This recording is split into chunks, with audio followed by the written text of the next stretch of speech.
अस्सलाम वालेकुम, क्या हाल चाल है सबके। उम्मीद करती हूँ कि सब अपने अपने घरों में ठीक होंगे।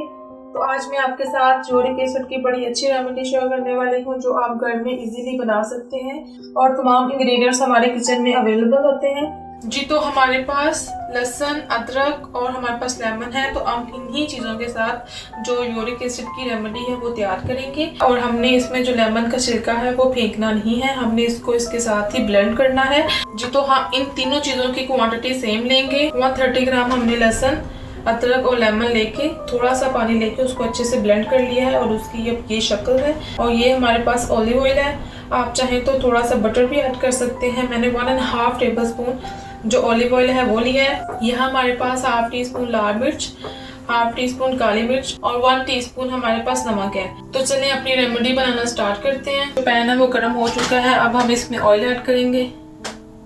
ऑयल ऐड करने के बाद जो अदरक, लहसुन और लेमन का जो पेस्ट हमने तैयार करके रखा हुआ था वो हम इसमें ऐड करेंगे और इसको अच्छे से भूनेंगे।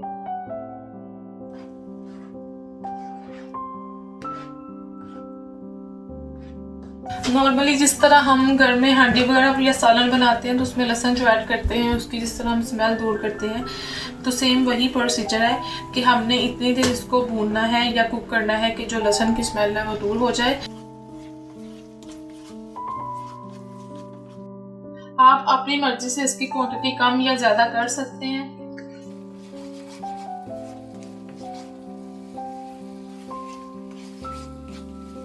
जी तो हमने इस पे चम्मच लाते रहना है कि जो पेस्ट है वो नीचे लग ना जाए। और जैसे ही हम इसको कुक करते जाएंगे इसका हल्का हल्का कलर चेंज होता जाएगा। अभी हमने इसमें कोई चीज़ ऐड नहीं की, आप देख सकते हैं कि इसका कलर हल्का हल्का ग्रीन हो रहा है। लेमन की वजह से इसका ये कलर इस तरह का है। तकरीबन हमने इसको 5 मिनट के लिए इसकी अच्छे से भुनाई करनी है। फिर हम इसमें नमक मिर्च ऐड करेंगे, अगर आप चाहें तो इसमें हल्दी भी ऐड कर सकते हैं। हमने थोड़ा सा इसमें पानी ऐड किया है, जो इसमें स्पाइसेस हैं वो ऐड कर देंगे।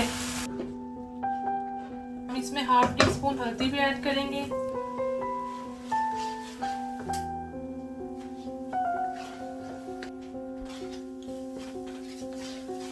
हम इस तरह इसको लो फ्लेम पे अच्छे से कुक करते जाएंगे।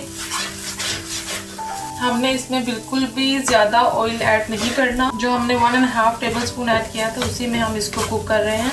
तो आप खाने के साथ इसको ले सकते हैं, किसी भी खाने में, दोपहर में, रात में, इवन कि आप नाश्ते में भी थोड़ी सी हाफ टी स्पून या 1 टीस्पून ले सकते हैं। जी तो ये ऑलमोस्ट डन है।